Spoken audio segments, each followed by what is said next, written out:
For more than 30 years, a heavy shadow loomed over the city of Austin, Texas. A shadow cast not just by the passage of time, but by the weight of unanswered questions and unresolved grief.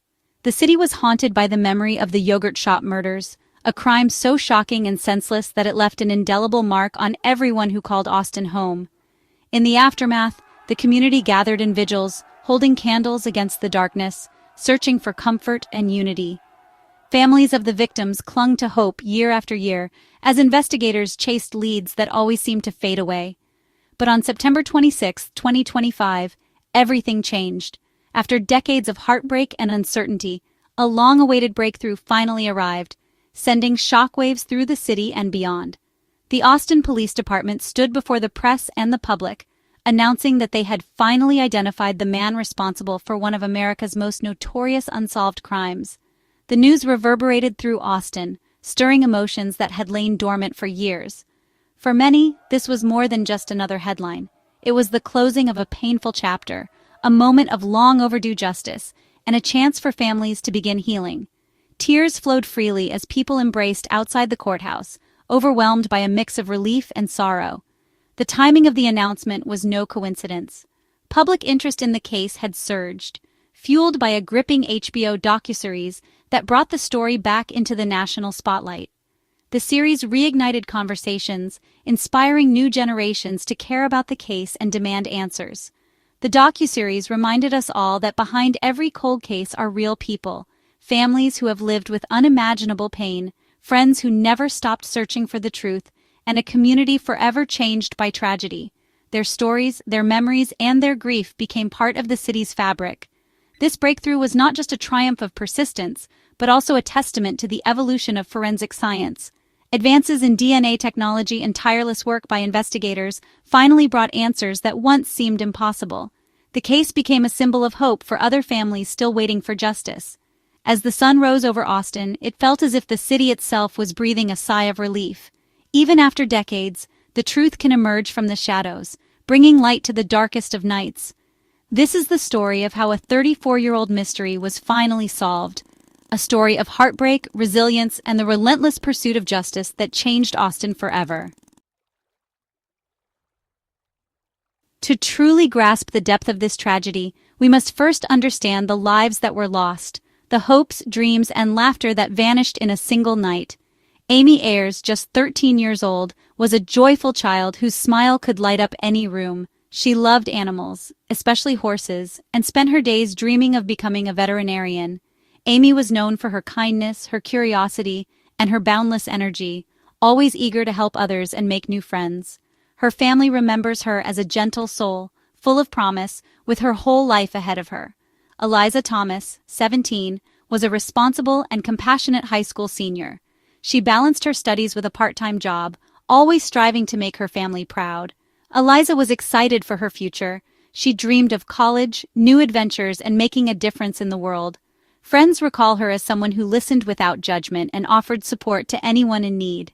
Jennifer and Sarah Harbison, inseparable sisters, were known for their artistic spirit and gentle nature. Jennifer, 17, was a talented artist who filled her sketchbooks with vibrant drawings, while Sarah, just 15, admired her big sister and followed in her creative footsteps. Together, they shared a special bond, one built on laughter, shared secrets, and dreams for the future. Their family describes them as loving, thoughtful, and always looking out for each other. On that fateful night, these four friends were simply doing what so many teenagers do, closing up a shop after a long day, looking forward to the weekend, and making plans for tomorrow. None of them could have imagined the horror that was about to unfold, or how their lives would be cut short in an instant. Their loss sent shockwaves through their families, their friends, and the entire Austin community. The pain of their absence is still felt today, decades later, a void that can never truly be filled. For years, their names became symbols of a terrible injustice, a case that haunted the city and left so many questions unanswered. The community rallied for answers, demanding justice for the four young women whose lives were stolen. But as we remember them, it's important to honor not just the tragedy, but the vibrant lives they lived, their laughter, their dreams, and the love they shared with those around them. They were daughters, sisters, and friends, cherished and loved beyond measure.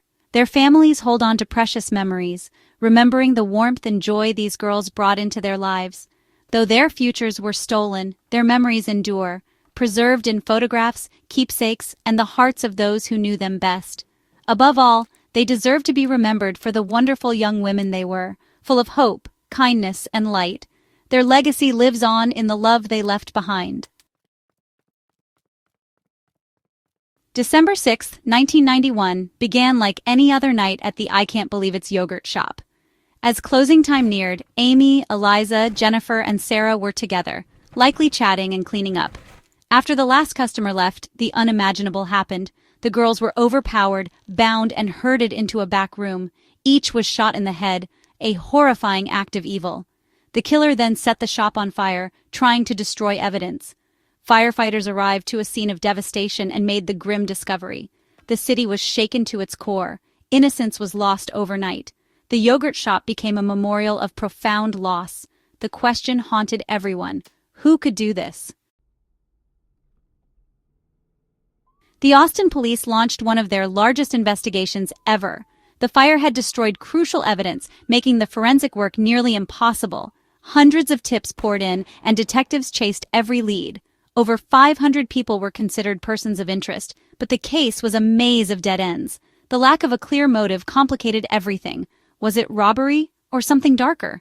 As years passed, the case went cold, but it was never forgotten. New detectives inherited the files, hoping for a breakthrough that never seemed to come. The commitment of law enforcement never wavered, even as hope faded. Under mounting pressure from the public and the media, the police investigation into the brutal yogurt shop murders took a tragic and irreversible turn. The community was desperate for answers, and law enforcement felt the weight of expectation bearing down on them. As days turned into weeks with no arrests, the sense of urgency only grew, and mistakes began to happen. In 1999, 4 young men, later known as the Yogurt Shop 4, were arrested.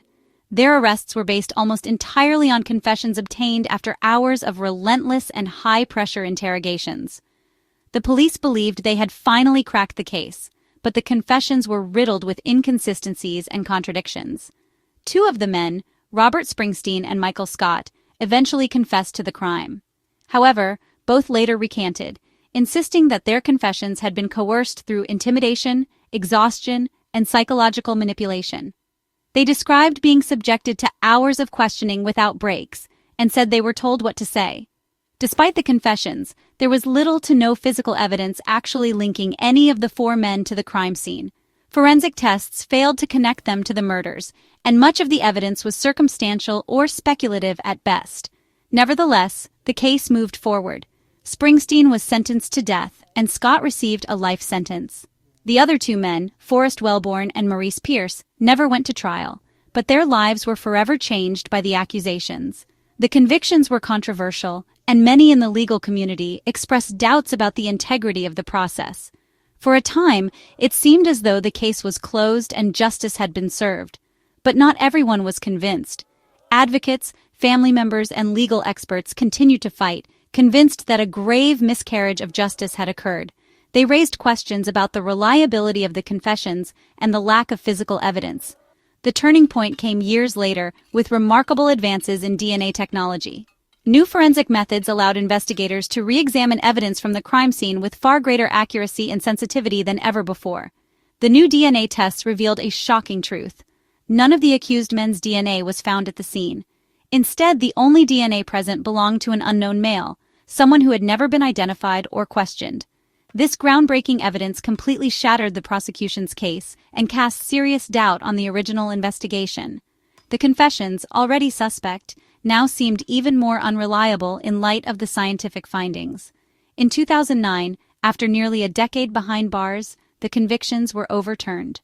The men were finally released, greeted by emotional family members and supporters who had never given up hope.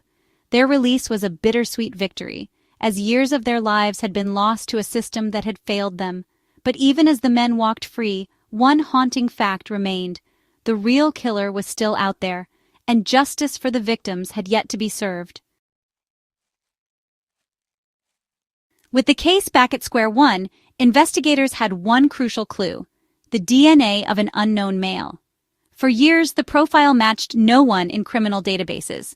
The breakthrough came with forensic genetic genealogy, using DNA and family trees to find suspects.